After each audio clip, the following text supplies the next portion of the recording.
क्या है tariff tax और ट्रम्प के टैरिफ टैक्स बढ़ाने पे इतना विवाद क्यों हुआ था। आपको बता दें, टैरिफ एक प्रकार का टैक्स है।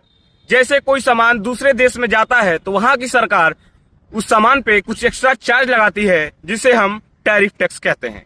आपको और सरल भाषा में समझाएं तो मान लेते हैं दो देश है, यूपी और बिहार, और दोनों स्मार्टफोन्स बना रहे हैं और 200-200 रुपए में एक दूसरे के क्षेत्र में बेच रहे हैं।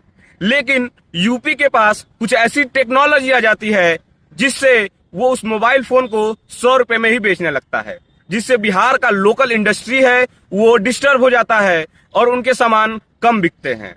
इसलिए बिहार की जो सरकार है वो यूपी पे टैक्स बढ़ा देती है 100%, जिससे फिर से दोनों का दाम 200 रुपए हो जाता है।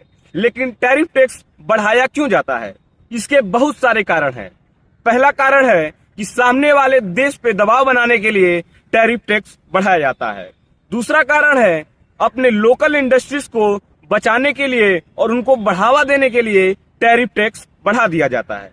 लेकिन ट्रम्प ने भारत के ऊपर 25% टैरिफ टैक्स क्यों बढ़ा दिया?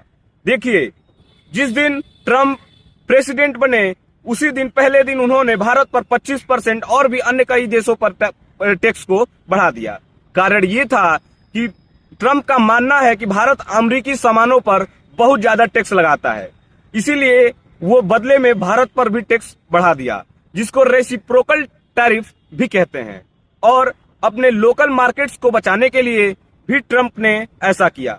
तीसरा बड़ा ये कारण है कि भारत रसिया से तेल खरीदता है और अमेरिका ये नहीं चाहता कि भारत या फिर कोई भी उसके सहयोगी देश रसिया से तेल खरीदे, इसलिए उसने टैरिफ टैक्स बढ़ा दिया।